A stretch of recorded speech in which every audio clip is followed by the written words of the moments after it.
예, 안녕하십니까. 책 읽는 자유인 채널을 운영하고 있는 이선입니다. 오늘은 2025년 6월 23일 월요일, 지금 시각은 저녁 오후 5시 45분입니다. 저는 오늘 아침에 경주에서 물건을 싣고 부산 가서 물건 내려주고, 또 부산 신항에서 물건을 싣고 내일 음성에 갑니다. 음성에 갔다가 내일 또 이제 일 예정된 것이 음성에서 안동 갔다가 안동에서 또 그 다음날 수요일 부산 기장에서 물건을 내리는 코스까지 일을 다 잡아놨는데요. 아이고, 아이고, 알았다. 이리 와. 아이고.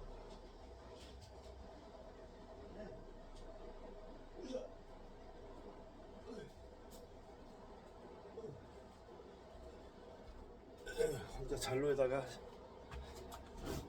일을 잡아놨는데요. 오늘 좀 일찍 들어온 편이었습니다. 한 4시 정도에 들어왔나? 4시가 좀 안 돼서 들어온 것 같은데, 좀 쉬고, 씻고, 쉬고, 유튜브 좀 보다 하다 보니까 시간이 또 저녁이 다 됐네요. 좀 오늘 내일 아침 5시에 일어나야 되기 때문에 오늘 좀 일찍 자야 되긴 하는데, 공부를 좀 책을 좀 보는 게 낫겠다 싶어서 자리에 앉았습니다.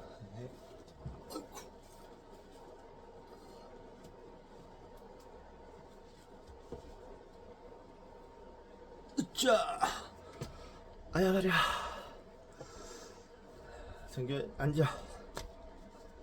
앉아. 정규나 앉아. 예.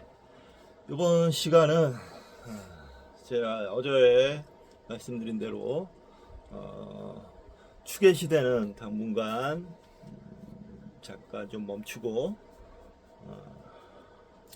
중론과 돈의 철학의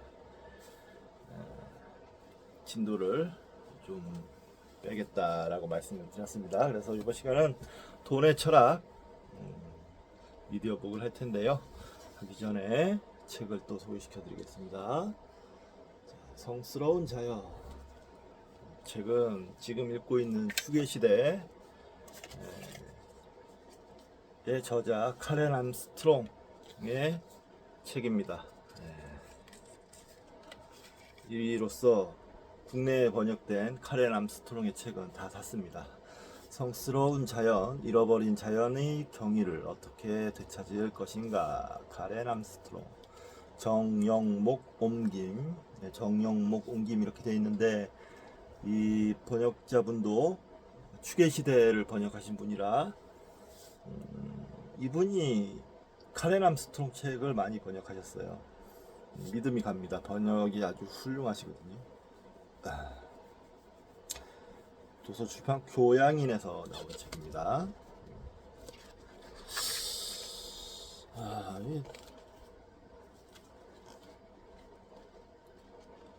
이 길게 아는 책이라 이 책은 뭐 금방 읽을 수 있을 것 같은데, 에세이집인 것 같은데, 조만간 카렌 암스트롱님의 책은 제가 이제 좀 앞으로 집중적으로 아주 계속 카렌 암스트롱 책만 읽겠다는 건 아니고 자주 선택을 해서 읽을 생각이기 때문에 빨리 읽게 되지 않을까 싶습니다. 그나저나 이게 너무 근데 이렇게 말씀드리는 것 치고는 진도가 너무 안 나가죠. 제 책 읽는 속도도 느리고 또 이렇게 읽어드리면서 진행을 하기 때문에 책을 읽는 속도가 그렇게 빠르진 않은데, 제가 가지고 있고 사놓은 책들에 비해서는 진도가 빠르지 않은데, 한 발 한 발 가다 보면 많은 책이 쌓여 있을 거라 생각합니다. 뒤돌아보면. 예. 그래서 이 속도를 뭐 더 빨리 하거나 그럴 생각은 별로 없습니다. 예. 앞으로 뭐 오히려 더 천천히 읽게 될 수도 있어요. 예, 설명 같은 게 더 덧붙여지거나 여러분들이 뭐 질문을 하시거나 하면은 그 질문에 대한 답도 하고 지금 제 이 유튜브 채널에 구독자가 100분이 넘으셨더라고요. 103분이던데 총. 감사합니다. 우선 100분이 넘으셔서 굉장히 기뻤고요. 근데 보시는 거에 비해서는 그 리액션이 좀 없으셔요. 좀 뭔가 반응을 좀 남겨주시면 제가 참고를 하든 답변을 하든 뭘 하든 소통을 하는 그런 자리가 되었으면 좋겠거든요. 네. 읽고 이 방송을 보시고 감상을 좀 남겨주시면 고맙겠습니다. 좋아요를 눌러달라든가 구독을 해주세요 이런 말은 제가 차마 못하겠고요. 더 좋은 방송도 많이 있습니다. 저는 뭐 그렇게 생각해요. 더 좋은 방송도 있고 각자에 맞는 방송을 찾아서 가는 건데 저랑 제 방송을 뭐 구독하시는 분들은 제 방송에서의 뭐 어떤 장점이라든지 자신과 맞는 부분이 있다 이런 부분을 봤기 때문에 선택을 하신 거겠죠. 예. 앞으로 꾸준히 할 테고요. 아무튼 뭐 중요한 건 리액션을 좀 예, 피드백을 부탁드립니다. 예, 그래야 제가 뭘 좀 더 하고 뭘 좀 조심하거나 아니면 뭘 더 좀 공부해야 될지 그런 감을 좀 잡을 수도 있을 것 같으니까요. 자, 돈의 철학 이번 시간엔 9장 자선 제 2부의 마지막 장입니다. 9장 자선 읽어보도록 하겠습니다. 260쪽 부자에게 베품은 기쁨이자 행복이다. 이 첫 문장은 마음에 들지 않습니다. 부자에게를 아예 빼면 좋을 것 같아요. 베풀면 기쁨이자 행복이다. 이렇게요. 부자만 뭐 베풀었다고 기쁘거나 행복한 건 아니죠.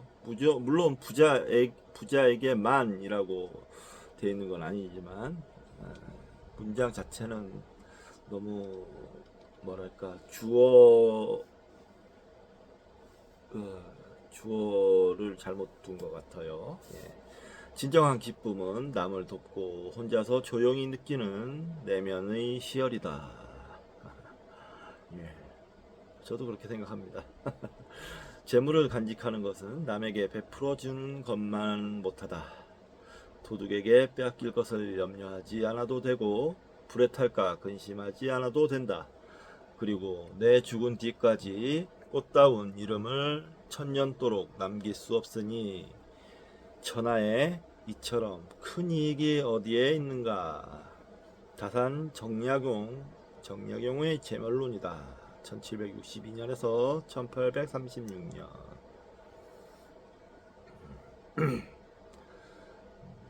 여기서 다산 정약용의 말은 이제 재물을 간직하는 것은 남에게 베풀어 주는 것만 못하다. 도둑에게 빼앗길 것을 염려하지 않아도 되고 불에 탈까 근심하지 않아도 된다. 그리고 내 죽은 뒤까지 꽃다운 이름을 천년토록 남길 수 있으니 천하에 이처럼 큰 이익이 어디에 있는가 이겁니다.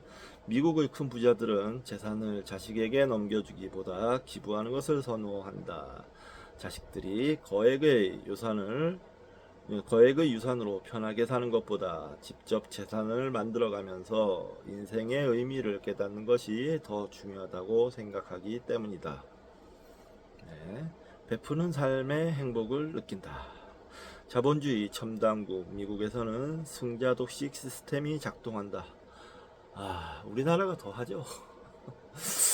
우리나라가 더 합니다. 사회보장제도라든지 안전망, 사회 안전망이나 이런 게 모르겠어요. 뭐 미국 내가 직접 가보지는 않아서 뭐라고 딱 말씀드릴 순 없지만 통계로 나온 거 보면 OECD라든지 뭐 전 세계 평균이라든지 이런 통계로 나오는 거 보면 미국보다는 우리나라가 좀 사회 안전 복지 시스템이 약하지 않은가 그런 생각을 합니다. 그래서 빈부격차가 크고 문제가 많다는 지적이 끊이지 않는다. 그러나 가진 자에 대한 반감은 어느 나라보다 적은 편이다. 땀 흘려 돈을 벌되 기부를 통해 소외계층을 돌보는 전통이 있기 때문이다. 기부란 보상을 바라지 않고 공익과 선행을 위해 자발적으로 재산을 헌납하는 것이다. 예, 좋은 말입니다. 우리나라는 근데 그런가요? 가진 자에 대한 반감이 우리나라는 어떤가요? 저는 많다고 봐요. 우리나라에서는 가진 자에 대한 반감이 큽니다. 워낙 불공정한 경쟁이 많이 일어나고 있다라는 인식이 사회적으로 팽배해 있기 때문이라고 생각하고요. 실제로 또 좀 그렇잖아요. 실제로 그렇고 특히 뭐 공직자라든지 하는 짓거리들 보면 많이 참 박탈감을 느끼죠. 예, 아이고 내가 평생 땀 흘려 벌어도 저 돈을 못 벌 돈을 너무너무 손쉽게 카르텔 뭐 이런 걸로 벌잖아요. 특히 법조계 카르텔이 심하죠. 대기업 카르텔이라든지 있는 자들이 더 심하잖아요. 그런 면에서 짜증납니다. 아주. 예. 자, 많이 가진 자는 덜 가진 자에게, 덜 가진 자는 더 못 가진 자에게 베풀며 사는 과정에서 미국은 새로운 풍요를 창출하고 사회에 대한 믿음을 형성해왔다. 탈북자들이 남한에 와서 가장 놀라는 것은 남을 위해 봉사하고 자선하는 문화였다고 한다. 우리나라가 좀 더 이런 문화가 퍼져야 되는데 다들 각자 먹고 살기 바쁘니까 쉽지 않죠. 저도 봉사하고 싶습니다. 사실 봉사하고 싶은데 먹고 살기 힘들고 하다 보니까 시간도 글쎄요. 이런 공부하는 시간을 제가 투자를 많이 하기 때문일까요? 직접적인 봉사를 하지를 못하고 있는데 그냥 어쩌면 이 방송도 그냥 일종의 봉사라고 생각해도 좋을 것도 같아요. 예. 제 노력을 무상으로 다른 분들하고 나누는 거니까요. 예. 봉사와 자선이 자본주의와 사회의 차이점의 하나이면서 자본주의 사회의 병폐인 빈부격차를 완화해주는 하나의 방편이 되고 있는 것이다. 이 사람은 시장주의자입니다. 자본주의와 사회의 차이점이 아닙니다. 봉사와 자선은. 사회주의라는 게 글쎄요. 어떤 딱 부러져 있는 기준이 저는 없다고 생각합니다. 북유럽의 그 나라들이 자본주의 국가입니까? 제가 보기에는 노르웨이, 핀란드, 스웨덴, 네? 덴마크 이런 나라들 자본주의 국가 아닙니다. 사회주의 국가예요. 아니라고요? 그 사람들 세금 50%막 이렇게 내요. 내는 세금을 정말 그 정부가 걷어서 정말 투명하게 운영합니다. 그리고 사회 안전망 만들고, 네? 너무 뒤처지는 사람 없게 소득 소득을 어느 정도 보장도 해주고 의료 서비스라든지 정말 잘 돼 있어요. 그런 나라가 어떻게 자본주의입니까?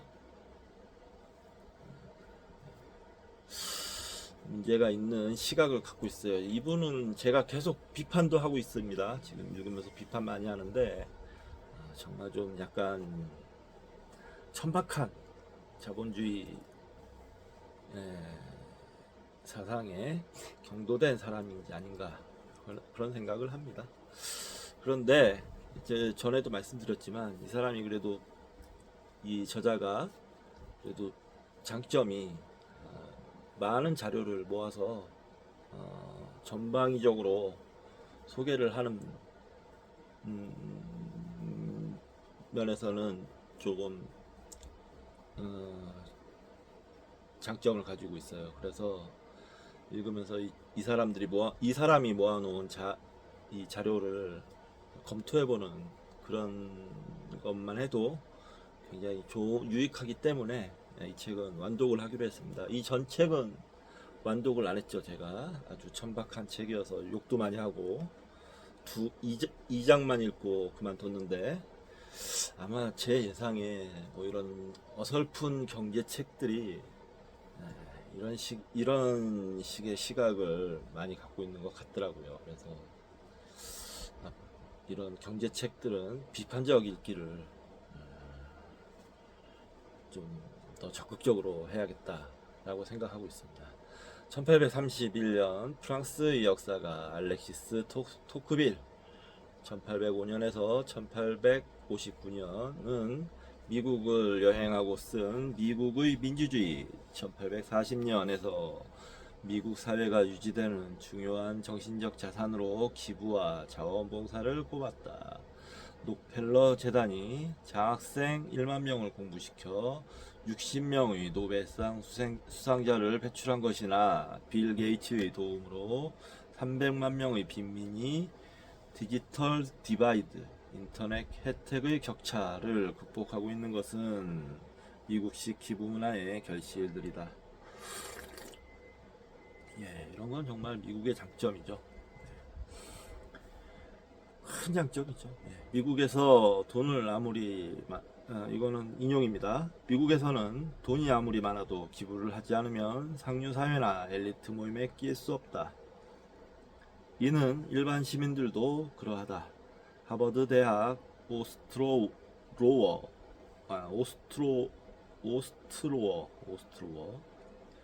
1959년 생이시네요. 사회학과 교수의 말이다.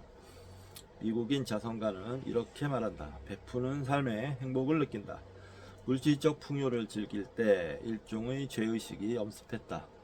사치품에 소비하는 삶은 불편하기 때문에 소박하게 살며 여유 있는 돈으로 기부를 한다. 캐딜락이나 다이아몬드에는 관심이 없다.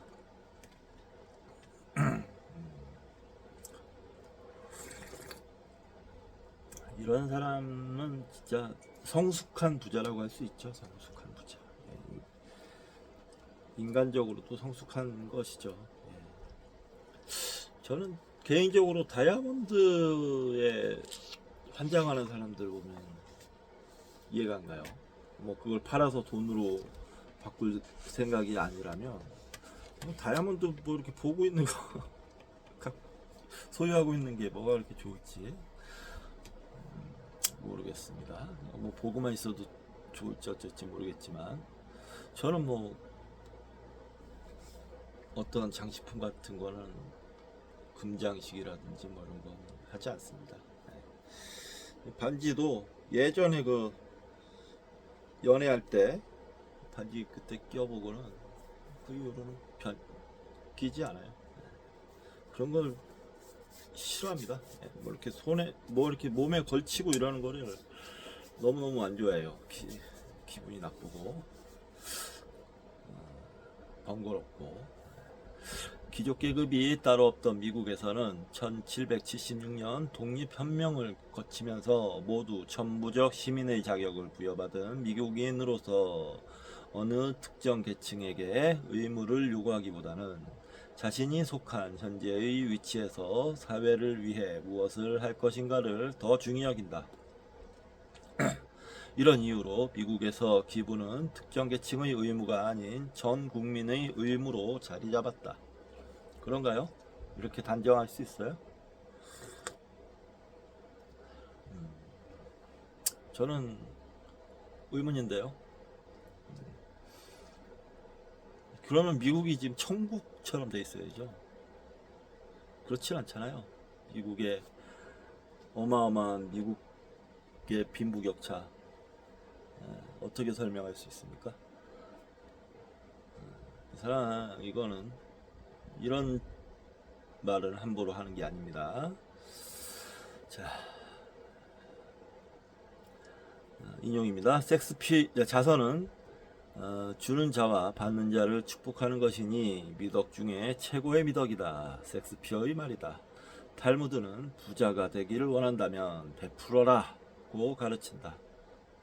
이런 말이 좋은 말이에요. 재산을 만들고 싶은 사람은 재산의 씨를 뿌려야 한다. 베풀어라. 그러면 받게 될 것이다. 남에게 베풀 수 있는 것은 그 사람의 마음이 넉넉하기 때문이다. 불교에서도 대승불교 특히 육바라밀을 최고의 가치로 치는데 보시를 처음에 놓습니다. 보시를 베품. 베풀 수 있는 마음이 있어야 이 도를 향한 마음도 함께 열린다. 이런 뜻이죠. 아주 기초적인 원리랄까요? 그런 걸 설명하고 있는 겁니다.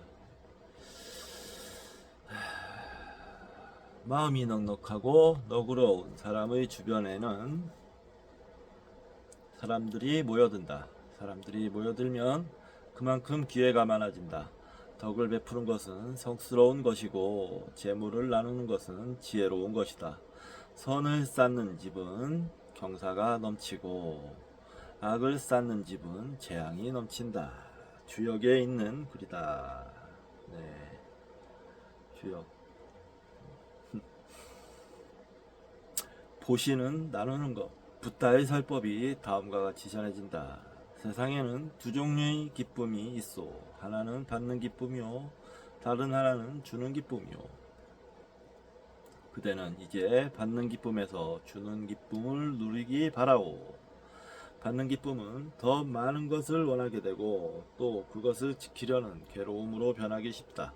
그러나 주는 기쁨은 그 자체가 욕망의 소멸이며 나누어 가짐에서 오는 충만이다. 불가에서는 주는 것을 보시라 한다.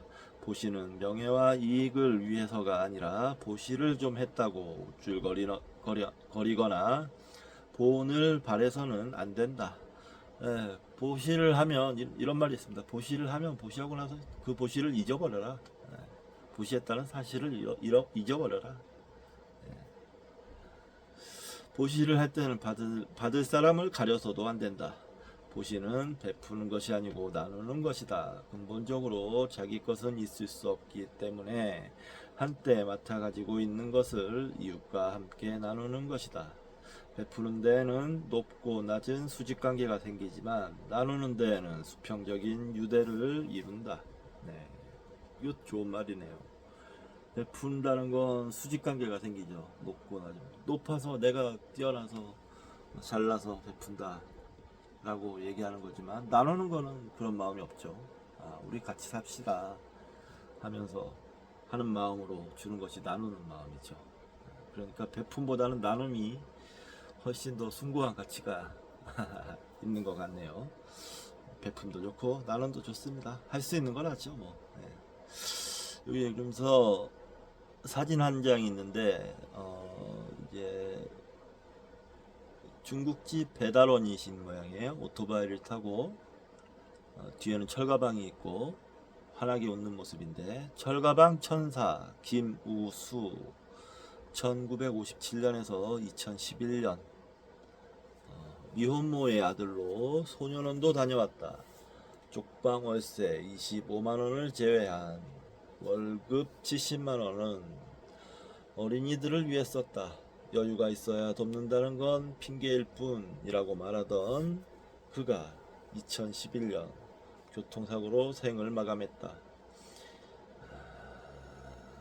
2012년 그의 삶이 영화로 만들어져 시사회가 눈물바다였다고 한다. 아주 인상이 좋으신데 안타깝습니다. 자, 타인을 돕는 일은 반드시 풍족해야 가능한 것은 아니다. 일반 천금은 한 그릇의 밥이 천금이 된다는 말로 풍족하지 않은 사람이 타인에게 은혜를 베푼다는 뜻이다. 한의 한신 BC 213년에서 196년은 공궁한 소년 시절을 보냈다. 남의 빨래를 해주고 먹고 사는 가난한 여인이 한신에게 수십 일간 밥을 먹여준 일이 있었다. 이후 한신은 유방 BC 256년에서 195년 유방을 도와 천하를 통일하고 초왕이 되었다. 한신은 어린 시절 그에게 밥을 먹여준 여인을 찾았으나 이미 죽어 천금을 들여 그 묘를 단장하고 사당을 지어 보답했다. 은혜를 잊지 않는 사람이었네요. 한신은 가뭄으로 물이 마른 연못의 고기에게는 강물이 아니라 한 동이의 물이 필요하듯 지금 우리 옆에는 한 끼의 밥이 필요한 사람이 있을 수 있다. 당신의 부하 직원 중에는 당신의 미소가 필요한 사람이 있을 수 있다. 따스한 한 번의 약수를 기대하는 사람이 조금 후에 당신을 찾아올 수도 있다. 가진 것이 없어도 타인에게 베풀 수 있는 것들은 너무나 많다. 가릴 지브란 1883년에서 1931년은 예언자, 1923년에서 아낄 만한 것이 무엇이냐? 가진 모든 것이 언젠가는 다 주어지고 말 것을 그러니 주어라. 지금 당장 줘라. 때를 놓쳐 뒷사람의 것이 되게 하지 말라고 설파한다. 빈손으로 왔다가 빈손으로 가는 우리는 아무것도 가지고 갈 수 없다. 고민해 볼 만한 내용이죠. 우리는 결국 죽게 되겠죠. 죽는데 지금 가지고 있는 재산 다 싸들고 갈 건 아니잖아요. 싸들고 갈 거 아닌데 자기가 살았던 이 세상에 조금이라도 뭐 보답 아니면 보답이라는 표현이 좋네요. 보답을 하고 가는 것이 참 아름답다고 생각합니다. 저는 지금 갖고 있는 재산이 얼마 없는데 이 집은 제 집인데 아주 싼 아파트예요. 딱 봐도 싸 보이죠? 뭐 이 방송이 어떤 법적인 효력이 있는지 없는지 모르겠지만 제가 만약에 죽으면 이 집과 제 재산이니까요. 차, 그 외에 물건들, 쓸만한 물건은 뭐 책밖에 없어요. 책이나 뭐 아무튼 기타 자질구레한 거 다 모두 기부를 하고 싶습니다. 어디에다 기부해야 될지는 정하지 못했어요. 책 같은 거는 도서관에다 기부하면 좋을 것 같긴 한데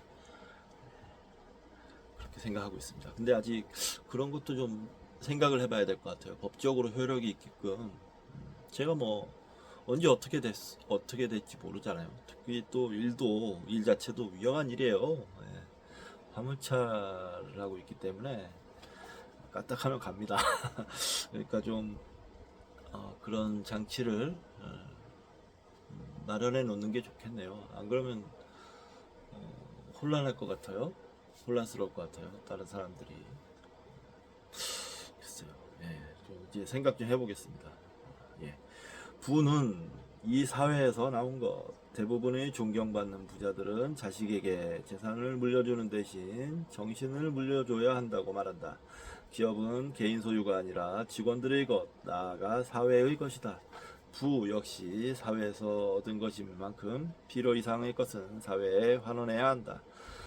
슈퍼부자 워렌 버핏은 나는 내가 무엇을 해야 할지 알고 있으며 사회 환원은 의미 있는 일이라고 말한다. 부자들에게 사회 공헌은 선택이 아닌 필수다. 부자가 되기 위해서는 사회의 도움을 받을 수밖에 없다. 내가 부자가 된 것은 부자가 아닌 사람들이 유무형으로 도와준 결과이다. 내 재산이 다른 사람의 도움 덕분임을 깨닫는다면 탈세나 편법, 상속 등의 부끄러운 짓은 하지 못할 것이다. 떳떳하게 벌어 깨끗하게 나눠주고 검약하게 살아가는 부자는 사회적으로 존경받을 수 있다. 2011년 9월 엘리자베스 워렌 1949년생이시네요. 하버드대 교수가 한 연설이다. 이 나라에서 혼자심으로 부자가 된 사람은 아무도 없다. 사업가가 공장을 세운 것만으로도 큰 기여를 한 거라고? 좋다. 소득의 대부분은 가져라. 하지만 어느 정도는 다음 세대를 위해 내놓으라는 게 이 사회의 암묵적 계약이 아니었나? 내가 낸 세금으로 만든 도로로 물품을 운송하고 우리가 교육시킨 근로자를 데려다 쓰고 우리가 낸 세금으로 유지하는 경찰관, 소방관들이 공장을 지켜줬지 않나? 당신들이 돈을 버는데 필요한 거의 모든 것들은 우리들이 대줬으므로 그 부는 당신들만의 것이 아니다. 이에 대해 미국 언론은 역사상 가장 중요한 연설의 하나로 평가했다. 예. 이 얘기를 듣고 뜨끔하지 않을 사람은 아는 사람은 문제가 있다라는 생각이 듭니다.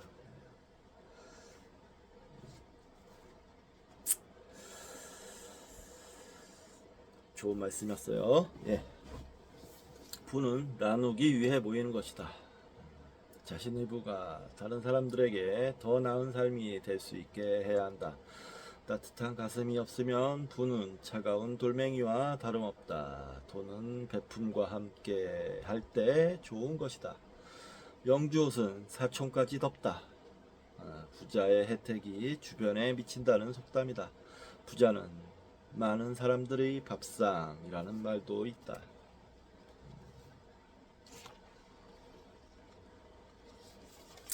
삶은 봉사의 장. 우리 사회에도 평생 땀 흘려 모은 재산을 선뜻 세상에 돌려주고 가는 미담의 주인공들이 끊이지 않는다.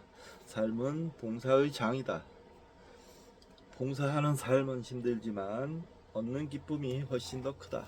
톨스토이의 말이다.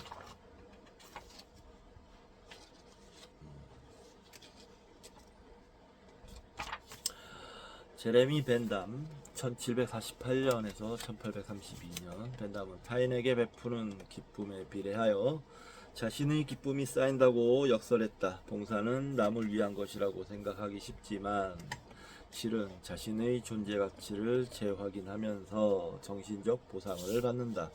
봉사를 하면 준 것보다 더 많은 것을 되돌려 받는다. 자원봉사를 하면 월급이 2배로 늘어난 것만큼 행복하다. 나눌 때마다 2배가 되는 것은 사랑뿐이다. 슈바이처 1875년에서 1965년의 말이다.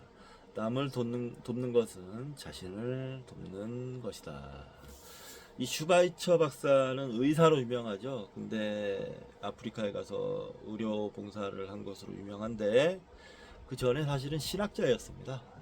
신학자, 역사적 예술을 연구했어요.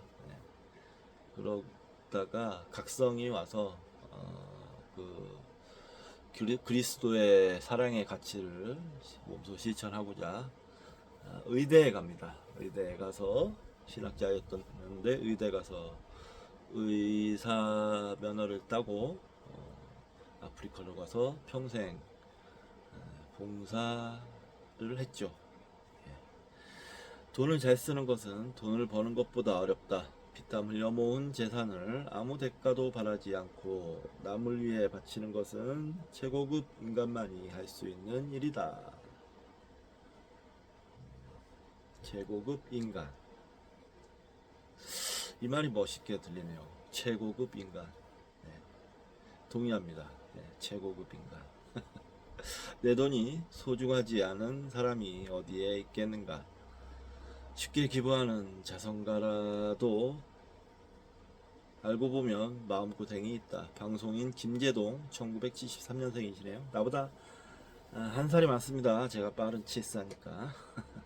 김재동은 큰 돈을 기부할 때는 아까운 생각이 날까봐 술 먹고 약속한다고 인간적 고민을 털어놓은 적이 있다.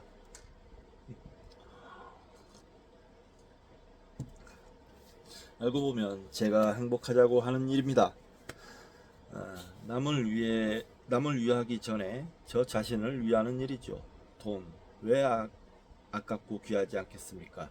그런데 이상합니다. 다른 사람들과 나눈다고 생각하면 말로 표현하지 못할 행복한 기운이 생겨나거든요. 그러니 결국은 저를 위하는 일이지요. 한 자선가의 말이다.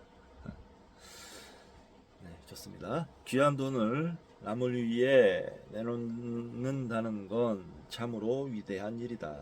기부하는 사람들은 그때 맛본 행복감 때문에 다시 돈을 내게 된다. 남에게 주면서도 행복해지는 모순.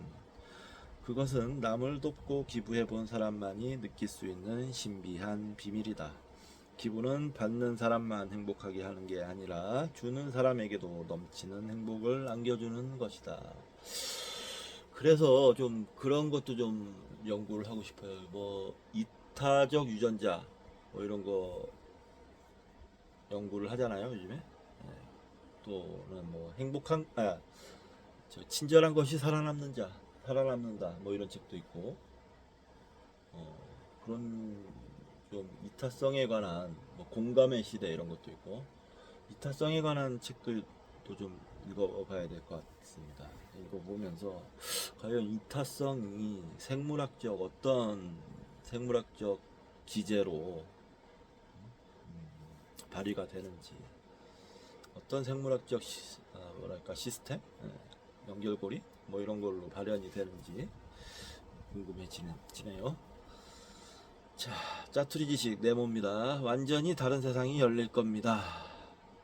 전북 남원에서 42년 동안 노인급식과 의료원 봉사를 하여 2015년 9월 적십자사 최고훈장인 봉사원 대장을 받은 실향민 이경분 할머니가 82세시네요. 1973년 봉사원이 된 계기는 적십자에 가입하면 북에 있는 부모 언니를 조금이라도 먼저 볼 수 있을 것이란 기대 때문이었다.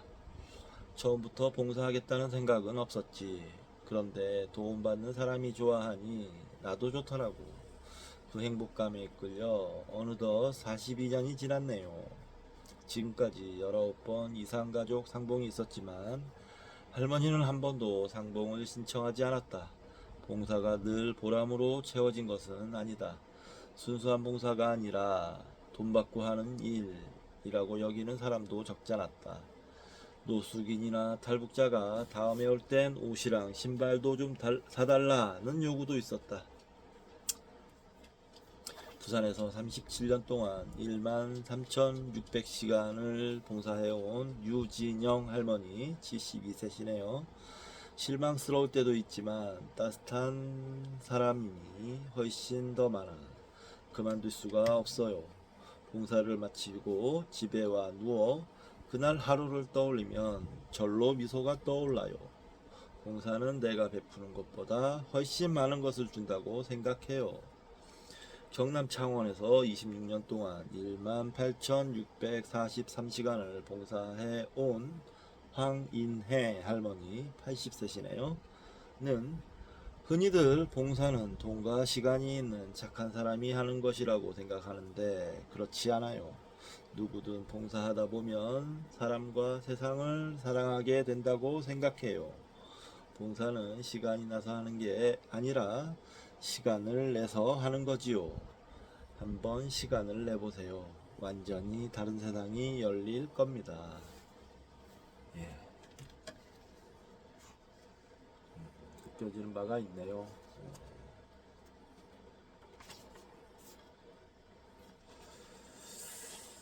좀 쉬었다가 할까요? 40분이 벌써 지났네. 예. 요즘에 책 읽으면 시간이 좀 빨리 가는 느낌이에요. 희한하네요. 좀 쉬었다 하겠습니다. 정규현아.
잠시 쉬었다 왔습니다.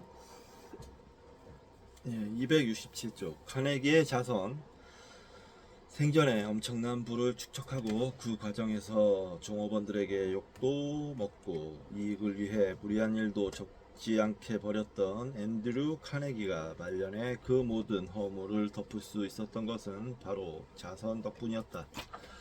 그는 공공도서관 2,800개를 지어 사회에 헌납하고 나머지 돈으로 카네기 재단을 만들어 국제 평화를 위해 노력하도록 조치했다.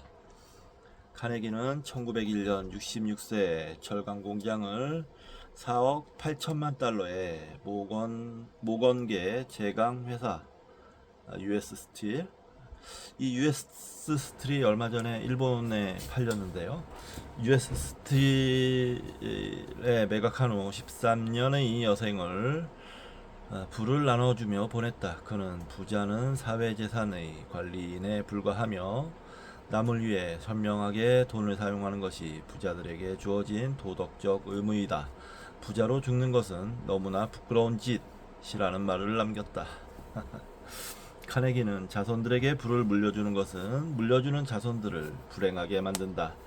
많은 유산은 의타심과 나약함을 유발하고 수동적인 삶을 살게 하기 때문에 자신의 진정한 행복을 원한다면 결코 많은 재산을 물려주지 말라고 역설했다. 자식에게 많은 유산을 남기는 것은 독이나 저주를 남기는 것으로 보았다. 그에 대해서는 기부에 대한 칭송 못지않게 악덕 자본가의 이미지 전환 또는 거액 기부를 통한 지배력 강화와 같은 비난도 적지 않았다. 그러나 그의 이름이 대표적인 악덕 자본가에서 선량한 자선가로 바뀔 수 있었던 것은 일시적인 이벤트가 아니라 십수년에 걸쳐 지속적으로 나누고 베푼 선행의 소산이었다. 그는 어떻게 하면 가장 최선의 방법으로 부를 나눌 수 있을지 고민했다. 잉여 자산을 처분할 수 있는 방법은 세 가지가 있다. 1. 자손들에게 물려주기. 2. 공익기관에 유증하기. 3. 살아있는 동안 직접 관리하여 사회에 기여하는 것 등이다. 그는 공익기관에 유증하는 것에 대해 이렇게 말했다. 유증 재산을 쓰는 것을 보면 그 재산이 내가 바라던 대로 사용될 것으로 기대하기 어렵다.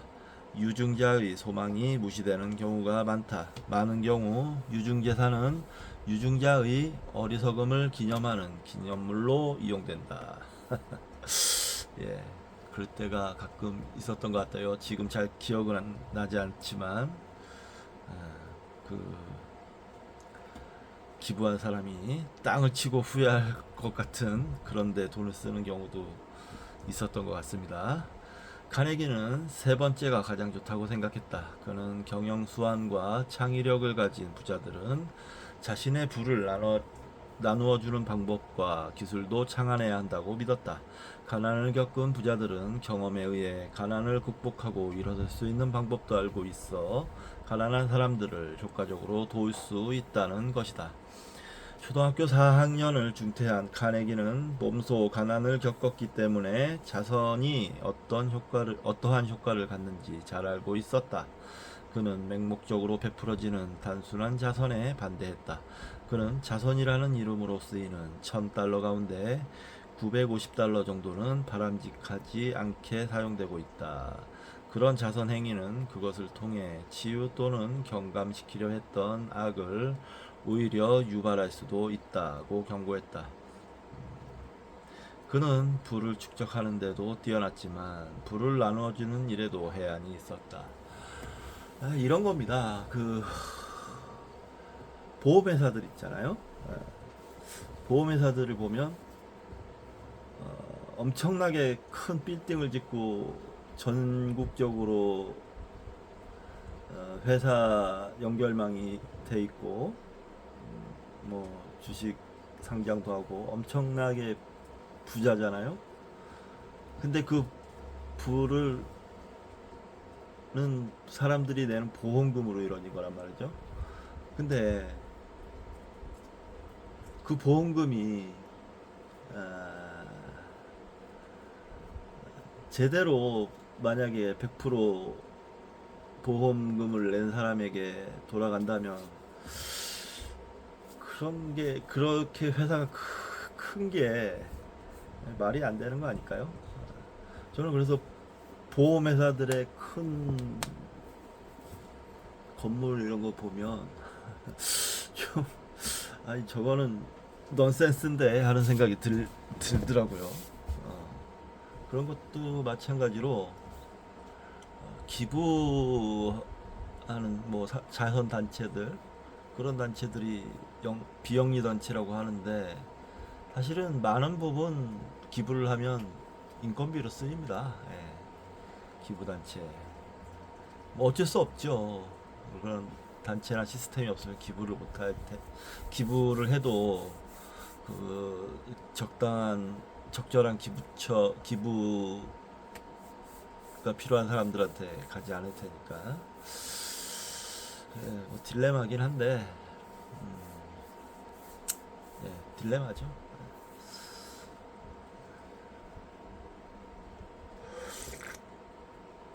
록펠러의 자선 록펠러 1839년에서 1937년 록펠러는 양극을 오가며 살아간 사람이다. 그는 1870년에 스탠더드 오일을 설립하여 철도업자와 카르텔을 구축하고 카르텔에 가입하지 않는 사업자를 퇴출시키는 전략으로 미국 석유 시장의 95%를 장악하는 독점 자본가가 되었다. 모든 경쟁사를 무너뜨린 록펠러는 독점 자본가의 대명사로 악명이 높았다. 그는 문어발로 풍자되었다. 그는 노동자 조합을 무자비하게 탄압했으며 끊임없이 경쟁사들을 파산시키고 시장을 지배했다.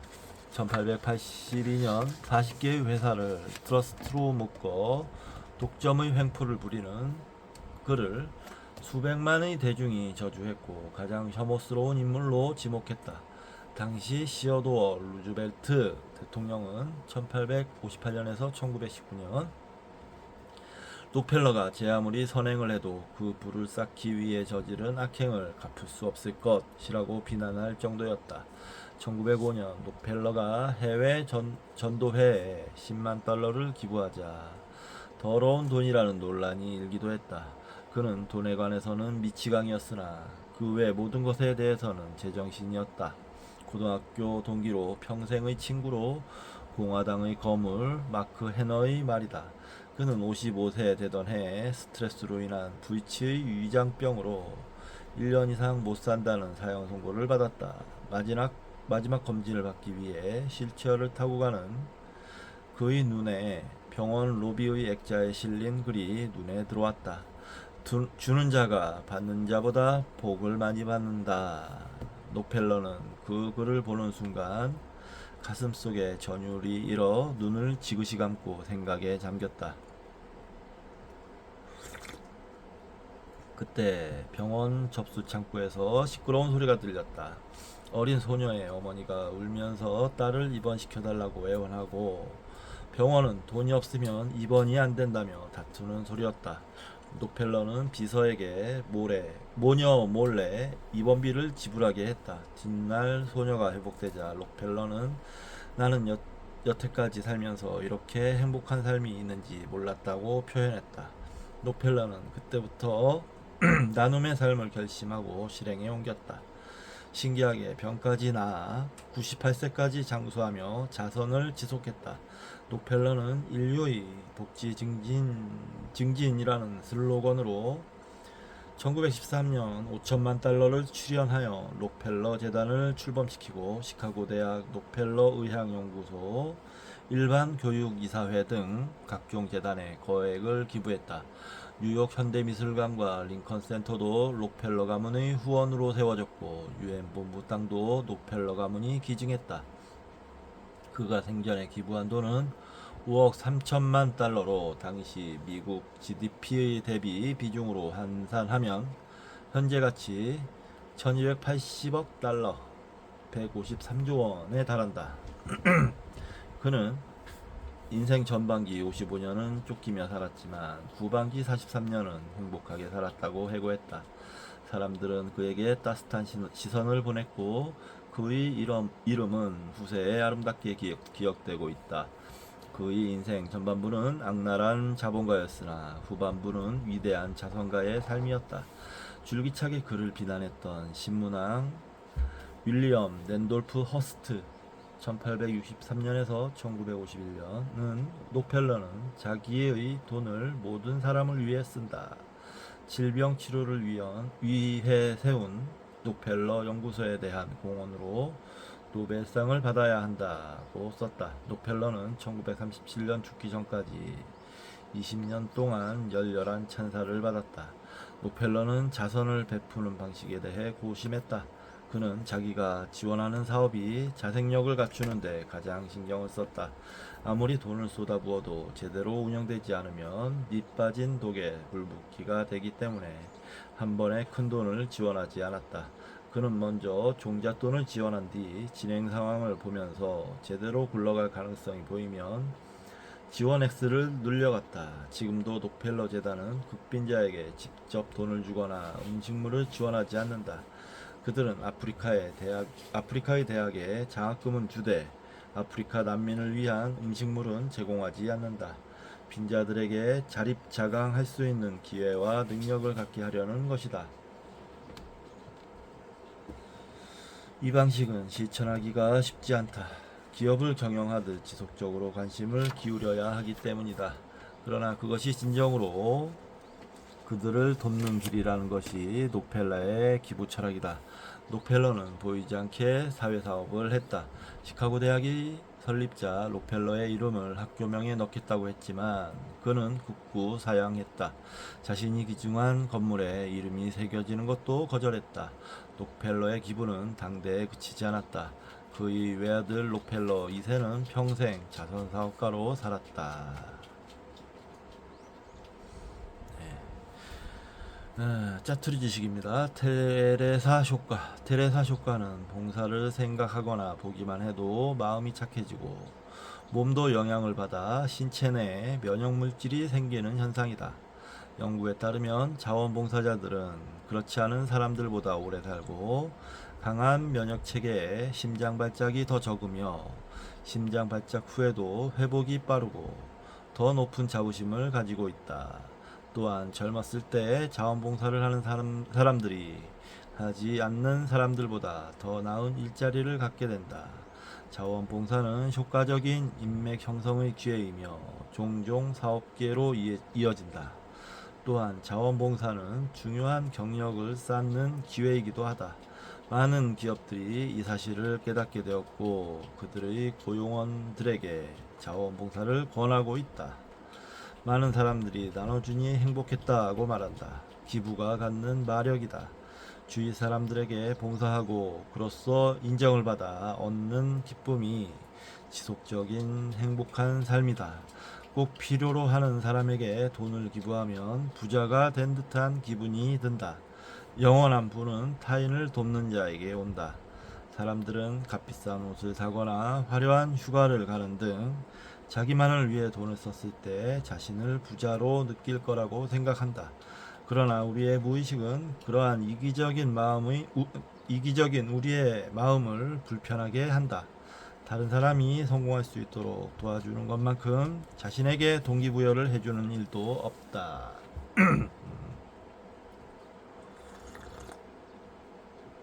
네, 좋은 내용입니다. 테레사 효과라. 저도 좀 이제 베푸는 삶을 살아야겠네요. 네. 3위는 자선가 이야기. 세계적인 면세점 체인 사업가 척 피니 1931년생이네요. 가 30년 동안 기부한 돈은 80억 달러, 9조 6천억 원가 넘는다. 그 돈은 미국, 아일랜드, 베트남, 태국, 남아공에서 질병 퇴치, 인권 신장 등을 위해 쓰인다. 그는 2016년 12월 그의 마지막 재산 700만 달러를 모교 코넬 대학에 기부했다. 내게 필요한 것은 많은 돈이 생겼기 때문에 내게 필요한 것보다 많은 돈이 생겼기 때문에 기부한다고 말하는 척 피니가 즐겨 사용하는 말은 수위에는 주머니가 없다는 아일랜드 속담이다. 그는 늘 돈은 매력적이지만 그 누구도 한꺼번에 두 켤레의 신발을 신을 수는 없다고 말한다. 아내와 함께 샌프란시스코의 임대 아파트에 살고 있는 그는 이코노미 클래스를 이용하고 15달러짜리 플라스틱 시계를 차며 단 두 켤레의 구두로 10년을 버티고 신사복 두 벌과 운동복 하나로 몇 년을 지냈는지 자신도 기억하지 못할 정도로 검소하다.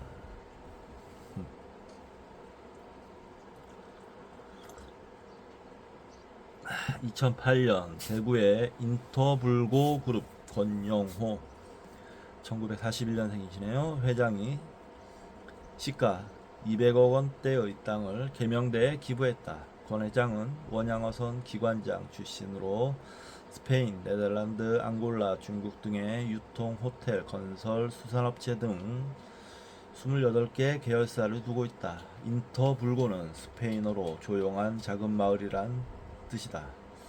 1986년 장학회를 설립해 어려운 학생 9천여 명에게 100여억 원의 장학금을 지급했다. 하지만 권 회장은 1500cc 프라이드 승용차를 직접 운전한다.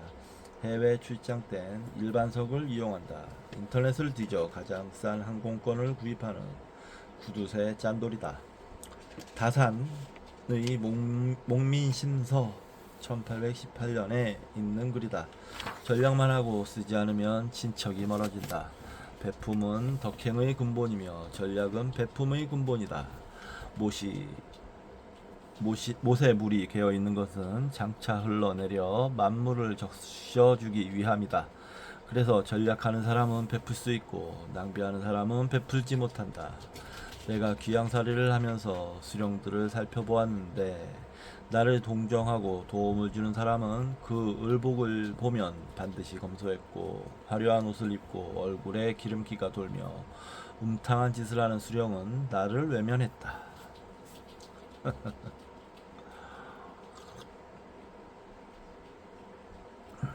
편당 1,500만 달러가 넘는 출연료를 받고 악역, 섹스신, 대역은 사절하는 할리우드 초특급 배우 성룡.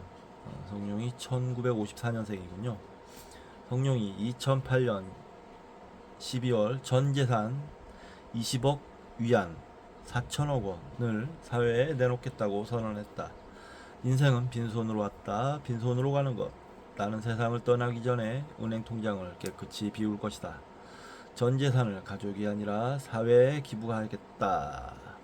성룡은 젊었을 때는 돈이 생기면 갖고 싶은 물건을 닥치는 대로 사들여 창고를 가득 채웠다. 시간이 가면서 그것들은 내게 큰 짐이 되었고 돈은 본래 내 것이 아님을 깨닫게 되었다. 그러다 기부라는 숭고한 행위를 알게 되었고 거기서 평온과 위안을 얻게 되었다고 말한다. 돈에 대한 집착을 버린 그는 이후 번 돈의 일부는 저축하고 일부는 반드시 기부했다. 그에게는 연예인 출신의 아내와 가수로 활동 중인 외아들 방조명이 있다. 아들에게 능력이 있으면 아버지의 돈이 필요하지 않을 것이다.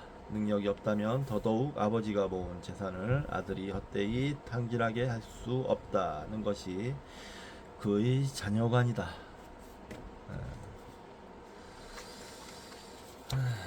빨리 읽어야겠네요. 시간이 많이 흘렸으니까. 자선의 밑바탕에는 이기적 동기가 있다. 부자는 자기네 양심을 달래기 위해 주는 것이지 가볍게 여겨주는 것이 아니다. 막심 고리키 1868년에서 1936년의 말이다. 역시 공산주의자답게 살벌하게 말합니다. 사람들은 우선 자신을 돌보고 힘이 남으면 남을 돕는다. 사람들은 일단 착한 일을 한다. 그리고 나서 스위치를 꺼버린다. 또한 그들은 일상적 관계에서 반드시 온화하거나 동정적이지 않다. 많은 자원봉사자들은 자신들이 제공하는 도움보다 대가 때문에 봉사활동을 한다고 인정한다. 갑자기 논조가 확 바뀌네요. 분위기가. 인간은 자선 행위를 하며 자부심을 느낀다. 그래서 어떤 사람은 자신이 너그럽고 영웅적이라고 느끼는 자아 여행을 즐기기 위해 자선을 한다고 말한다. 그러나 자선 활동을 통해 자신이 속한 계층 밖의 사람들을 알게 된다고 말하는 사람들도 그렇게 해서 맺은 인간관계를 좀처럼 계속 유지하지 않는다. 과거 미국인들은 신의 명령에 따라 동정심을 가지려고 노력했다. 하지만 지금 그들은 자신들의 동기를 설명하기 위해 신의 말씀보다 자신을 기분 좋게 만들고 자긍심도 높여주기 때문에 자선을 한다고 말한다. 이처럼 모든 자선은 순수하지 않다. 불가에는 구함이 없는 것이 보시보다 낫다. 보시는 복을 탐하는 것이다. 보시에는 제복을 구하려는 마음이 깔려있다 란 말도 있다. 그러면 안 된다 라고 말을 하죠. 게으르고 사치하며 방탕에 빠진 부자들은 자선을 베풀면 도덕성도 회복할 수 있다고 생각한다. 심리적 보답이 있기 때문에 자선이 이루어지는 것이다. 시카고대 경제학과 존 A. 리스트 교수 1968년생이네요. 대부분의 이타심은 기부자 자신의 마음이 편하기 위해서 자신이 좋은 사람으로 보이기 위해서 발휘된다고 주장한다. 토마스 홉스 1588년에서 1679년은 이타심처럼 보이는 것들이 사실은 선한 감정으로 위장한 이기심에 지나지 않는다. 자만심, 이기심, 복수심 등은 인간의 본능이라고 주장했다. 말년에 거린에게 적선을 한 그에게 이타심이 아니냐고 묻자 아닙니다. 거지를 보고 느낀 거북함을 털어내기 위해 한 행동일 뿐입니다. 라고 답했다. 링컨이 순회 변호사였을 때 사건을 처리하러 가는 길에 돼지 새끼가 진창에 빠져 몸부림치고 있었다. 마차에 있던 많은 승객들은 무관심했지만 링컨은 마차에서 뛰어내려 돼지를 꺼내주었다. 마침 그때 사람들은 인간의 이기심에 대해 얘기하고 있었다. 링컨은 사람의 행동은 크든 작든 모두 이기적이라고 말했다. 그렇다면 방금 당신이 한 행위도 이기적이었나요? 링컨의 대답이다. 그렇습니다. 만약 돼지 새끼를 진창에 두고 갔다면 그 울음소리가 계속해서 내 귓가에 맴돌아 하루 종일 마음이 불편했을 것이오. 그래서 나는 그것을 구해줬습니다. 일리 있는 말이에요. 이런 말은 저도 뭐 그런 경험이 있습니다. 옛날에 배고픈 강아지가 묶여 있었는데 그 강아지가 뭐 어떤 건설 회사에서 기르는 컨테이너를 세워놓고 기르는 강아지였어요. 개였어요. 강아지라기보다는 잡아먹으려고 키우는 거죠. 그러니까 복날에. 근데 그 강아지가 얼마나 배가 고팠으면 자기가 싼똥을 이렇게 손을 뻗어서 긁더라고요. 제가 그걸 좀 멀리서 봤는데 그게 아직도 마음에 남아요. 그때 그 강아지에게 먹을 것을 좀 갖다 줄 걸.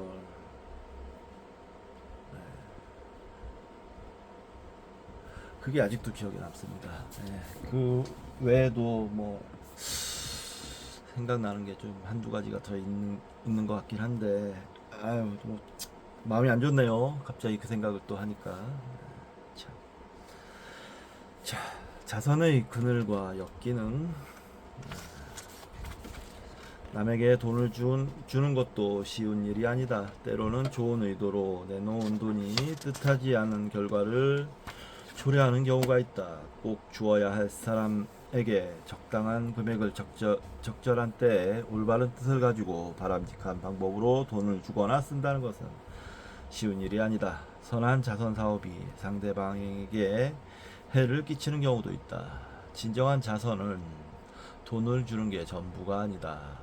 빈곤층에게 무차별적으로 제공하는 기부금은 자존심을 무너뜨리며 선행의 의미를 왜곡시키고 효과도 없다. 자선에 의존하는 습관을 들여 빈곤층의 자립 의지를 약화시킨다. 돈을 아무리 퍼부어도 빈곤층은 여전히 증가하고 있다. 그래서 가난 구제는 나라도 못한다는 말도 있다.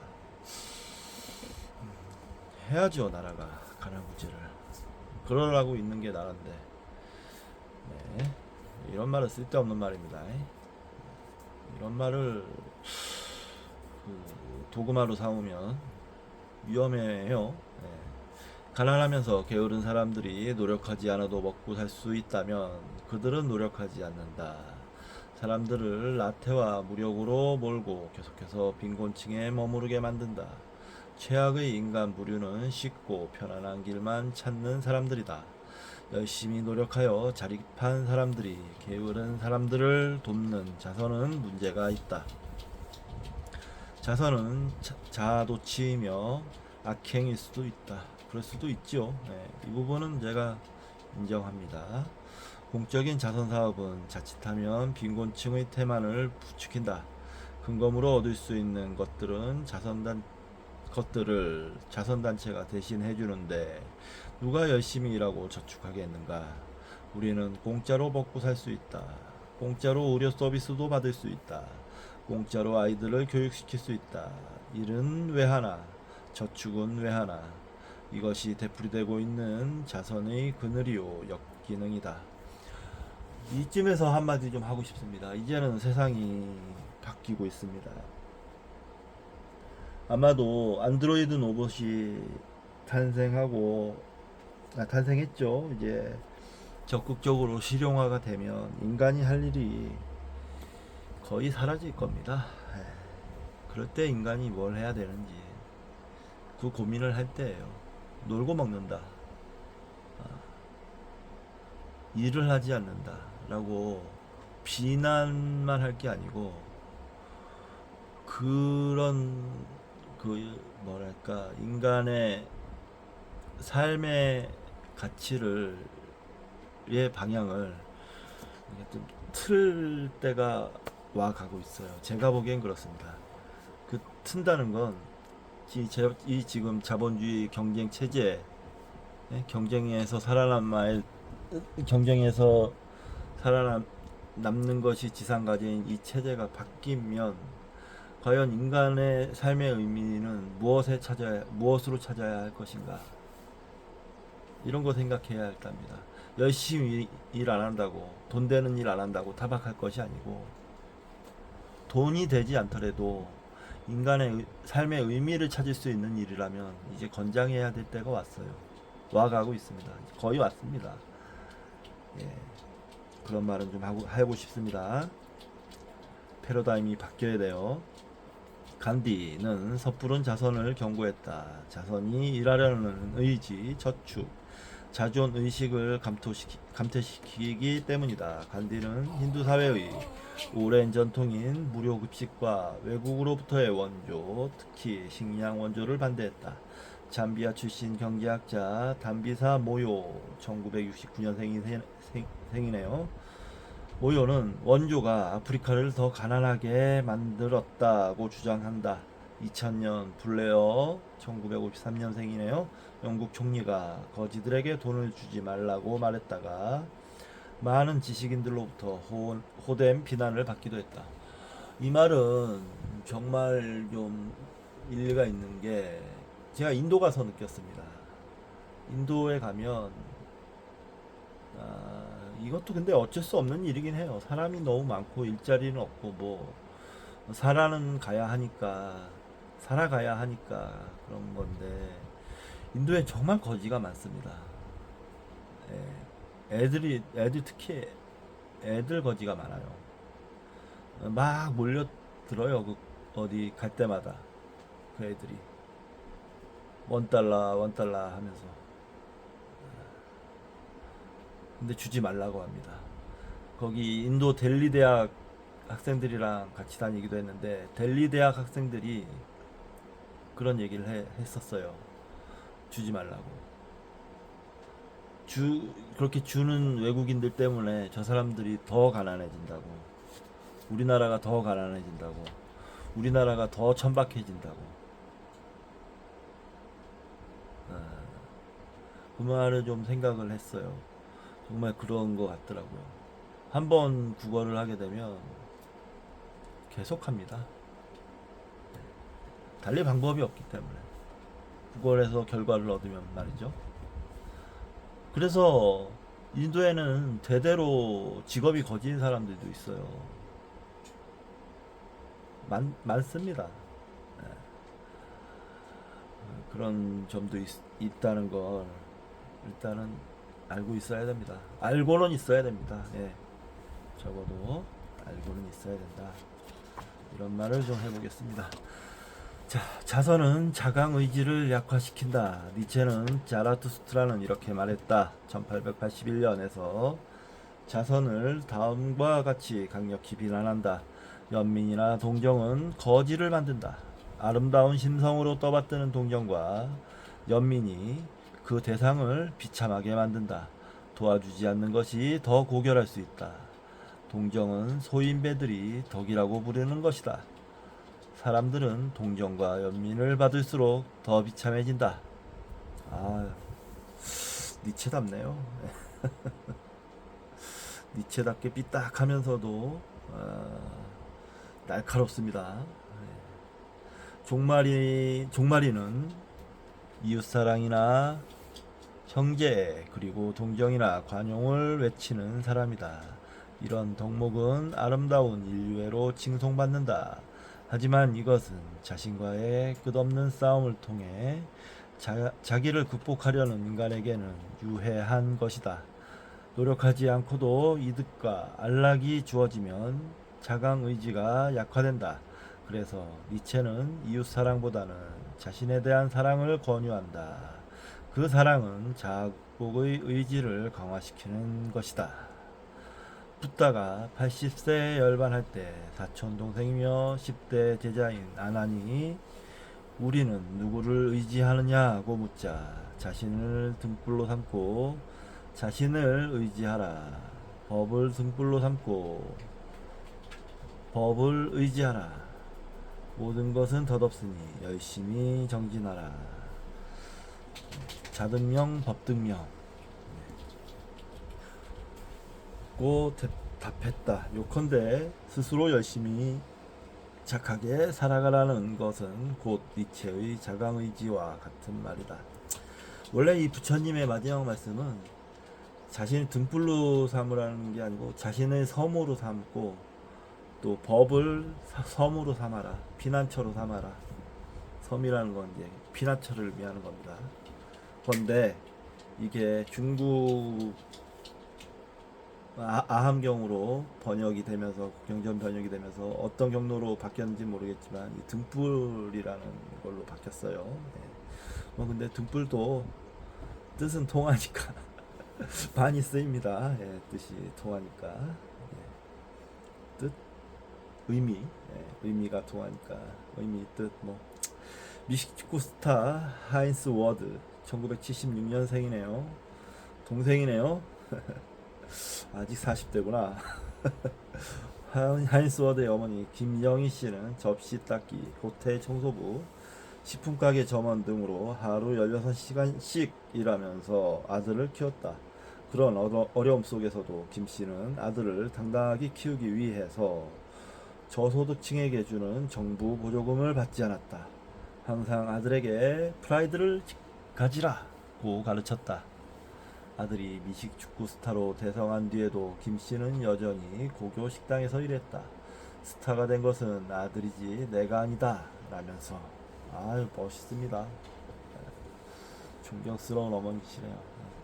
중국과 홍콩에서 유명한 완짜이 마터두 만두는 중국 칭다오에서 건너온 짱제허라는 여인의 노점상에서 출발했다.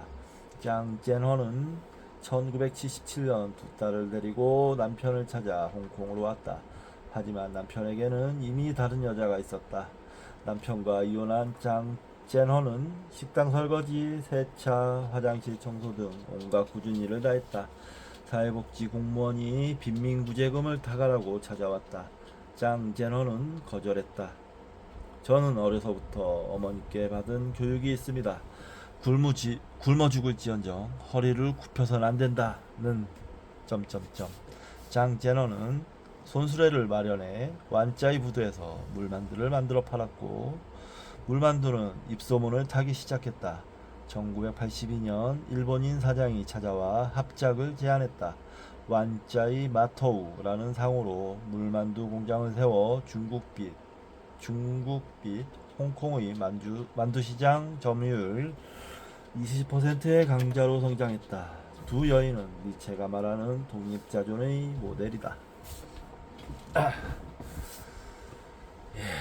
이런 사람도 있죠. 드물지만 있습니다. 모두가 근데 이런 사람처럼 돼야 된다 라고 하는 건 무리한 말이고요.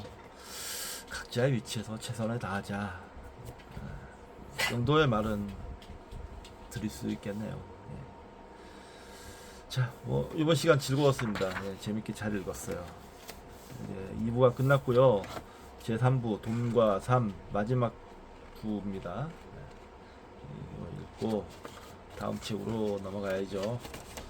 근데 아직 3분의 1이나 남았으니 한참 읽어야 됩니다.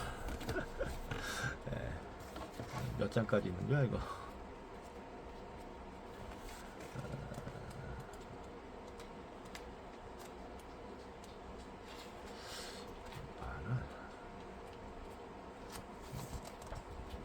자, 5장까지 정도 되는 것 같은데, 자, 이번 시간 여기서 마치도록 하겠습니다.